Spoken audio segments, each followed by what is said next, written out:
चलिए शुरू करते हैं फ्लैशबैक सीरीज में।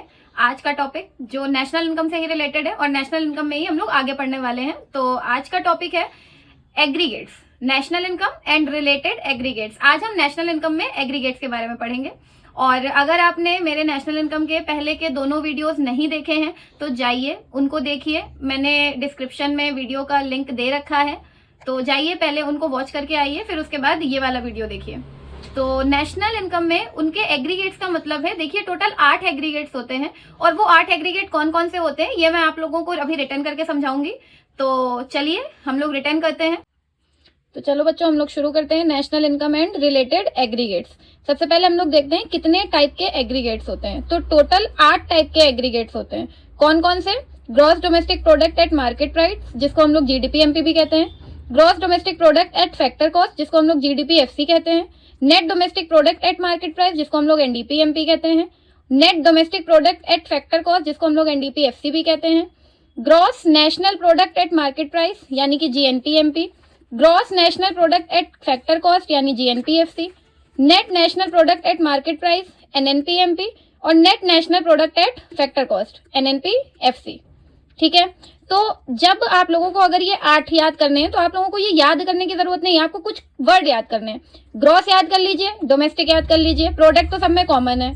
नेट याद कर लीजिए, नेशनल याद कर दीजिए, मार्केट प्राइस याद कर लीजिए, फैक्टर कॉस्ट याद कर लीजिए। बस ये कुछ वर्ड्स याद कर लीजिए, इनसे 8 के 8 एग्रीगेट्स बन जाते हैं। अब देखिए ये 8 एग्रीगेट हो गए। डोमेस्टिक इनकम अगर आपसे कैलकुलेट करने के लिए कहता है, इट मींस कि आपको एनडीपी-एफसी कैलकुलेट करना है, क्योंकि डोमेस्टिक इनकम को हम लोग एनडीपी-एफसी कहते हैं। अगर नेशनल इनकम कैलकुलेट करने के लिए कह रहा है तो इसका मतलब आपको एनएनपी एट एफसी कैलकुलेट करना है। नेशनल इनकम का मतलब एनएनपी एट एफसी। और अगर डायरेक्ट एग्रीगेट का नाम दिया है तो कोई प्रॉब्लम ही नहीं है, कोई भी एग्रीगेट दिया हो आप कैलकुलेट कर लेंगे।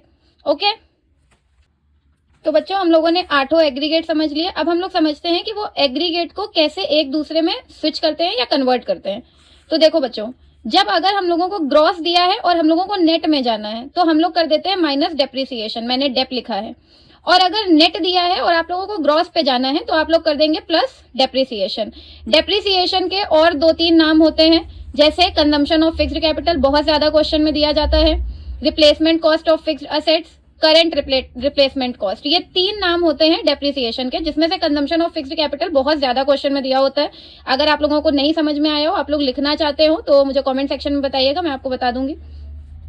डोमेस्टिक से नेशनल में अगर आपको जाना है तो आप ऐड करेंगे एनएफआईए, और अगर आप लोग को नेशनल से डोमेस्टिक में जाना है तो आप लोग माइनस करेंगे एनएफआईए। एनएफआईए क्या होता है ये मैं अभी आप लोगों को यहाँ पे समझाऊंगी।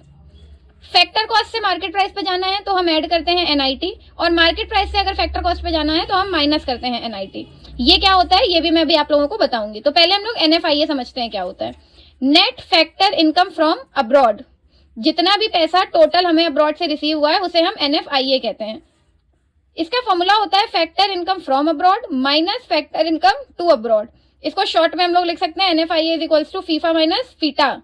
ये एक फॉर्मूला बन गया जिससे एनएफआईए अगर नहीं गिवन है तो निकल आएगा, अगर डायरेक्टली गिवन है तो आप लोगों को निकालने की कोई जरूरत नहीं है। और अगर ये दोनों फैक्टर इनकम फ्रॉम अब्रॉड और टू अब्रॉड भी दिया है और एनएफआईए भी दिया है तो आप लोगों को इन दोनों को इग्नोर करते हुए एनएफआईए लेना है। ओके बच्चों, एनआईटी देखिए क्या होता है, net indirect taxes. Net indirect taxes निकालने का फॉर्मूला होता है indirect taxes minus subsidies. Indirect taxes में से सब्सिडीज माइनस कर दीजिए तो एनआईटी निकल आता है। इसका शॉर्ट में फॉर्मूला है आईटी माइनस सब्सिडीज। इसमें भी सेम है, अगर एनआईटी डायरेक्टली गिवन है तो आपको ये काम करने की जरूरत नहीं है। अगर डायरेक्टली गिवन नहीं है तो आपको आईटी और सब्सिडीज दिए होंगे, दोनों को माइनस कर दीजिए तो एनआईटी निकल आएगा। अगर ये दोनों भी दिए हैं और एनआईटी भी दिया है तो आप लोगों को पता है ना, आप लोगों को इन दोनों को इग्नोर करना है और एनआईटी लेना है। ठीक है बच्चों, अब देखिए हम एग्जाम्पल मैंने एक दिया है जिसमें आपको जीएनपी एट एफसी निकालना है और ये सारी चीजें गिवन है और आपको दूसरे एग्रीगेट पे स्विच करना है। तो देखिए हम लोग कैसे करते हैं। हमें जो चीज निकालनी है उसको हम लोग रखते हैं इधर की तरफ इक्वल्स, जो गिवन है वो रखते हैं इक्वल्स के सामने एट एमपी। नेट से बच्चों हमें जाना है ग्रॉस में, तो मैंने आपको बताया था नेट से ग्रॉस में जाने के लिए हम लोग क्या करते हैं, प्लस करते हैं डेप्रिसिएशन। ठीक है, फिर नेट से ग्रॉस में चले गए, प्लस कर दिया डेप्रिसिएशन। डोमेस्टिक से हमें जाना है नेशनल में, तो जब डोमेस्टिक से नेशनल में जाना होता है तो बच्चों हम लोग प्लस करते हैं एनएफआईए। मार्केट प्राइस से फैक्टर कॉस्ट पे अगर जाना है तो बच्चों हम लोग माइनस करते हैं एनआईटी। ठीक है, देखो क्या ये सारी चीजें तुम लोग को गिवन है। एनडीपीएमपी की वैल्यू तुम्हें पता है 25,000 प्लस डेप्रिसिएशन तुम्हें 5,000 दे रखा है, प्लस एनएफआईए दिया है, नहीं दिया है, एनएफआईए की जगह फीफा और फीटा दिया है। तो ब्रैकेट में हम लोग लिख सकते हैं फीफा की वैल्यू है 400 क्योंकि फॉर्मूला होता है फीफा माइनस फीटा, और फीटा की वैल्यू है 600। फीफा में से फीटा माइनस कर दोगे तो एनएफआईए मिलेगा। फिर बच्चों आगे क्या है, माइनस एनआईटी। एनआईटी दिया है, नहीं दिया है, सब्सिडीज दी है। सब्सिडी हमें एनआईटी निकालने के लिए क्या चाहिए, आईटी माइनस सब्सिडीज, और आईटी तो गिवन नहीं है तो कोई बात नहीं, आईटी को हम लोग 0 कंसीडर करते हैं, माइनस लगा देते हैं। सब्सिडीज गिवन है, सब्सिडीज हम 30 ले लेते हैं।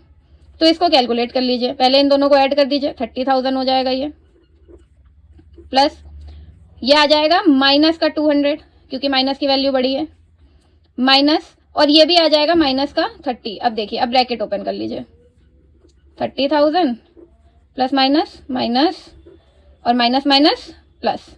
अब इसको आप लोग कैलकुलेट कर लीजिए, 30,000 माइनस 200, ये आप लोगों का आ जाएगा 29,800 और प्लस 30 तो 29,830। ये आपका हो गया जीएनपी एट एफसी। ओके, अब देखिए हम लोग दूसरा क्वेश्चन देखते हैं।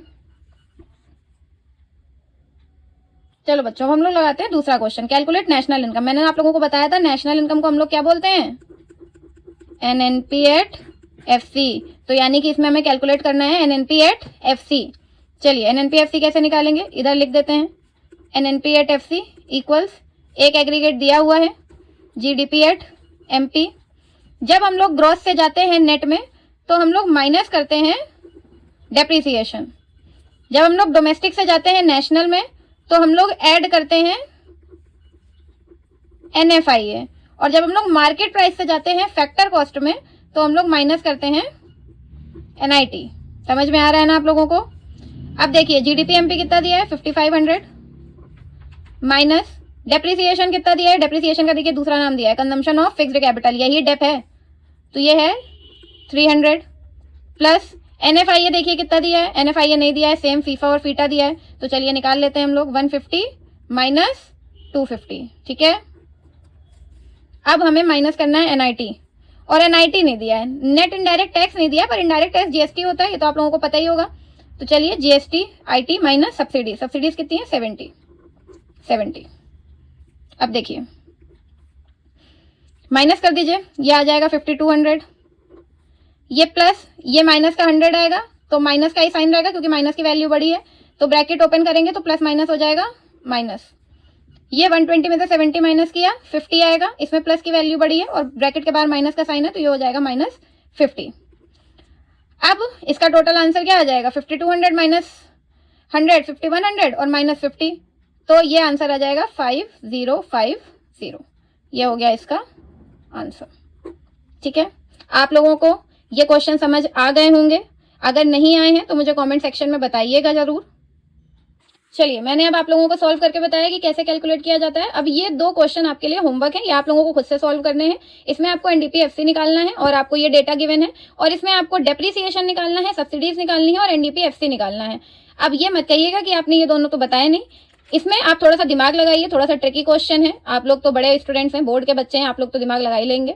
अगर नहीं आए तो मुझे कमेंट करिएगा, मुझे कमेंट करके बताइएगा, और इन दोनों के आंसर भी फटाफट से कमेंट करके बताइए। मैं देखती हूँ किसने कितना सही किया है। मैं जब नेक्स्ट वीडियो बनाऊंगी तो उसमें आपको इनके आंसर्स प्रोवाइड कर दूंगी। Thank you. तो ये था आज का हमारा वीडियो जिसमें मैंने आपको रिलेटेड एग्रीगेट्स के बारे में बताया, और मैंने आपको जो 2 क्वेश्चंस दिए हैं करने के लिए वो फटाफट से सॉल्व करिएगा और मुझे कमेंट में आंसर जरूर बताइएगा कि किसका कौन सा आंसर आया। देखती हूँ कौन से बच्चे का सही आंसर आता है।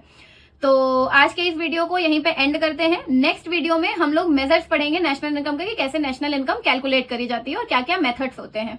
आई होप आपको वीडियो अच्छा लगा होगा। अगर आपको वीडियो अच्छा लगा हो तो like, comment, share, subscribe. Thank you so much.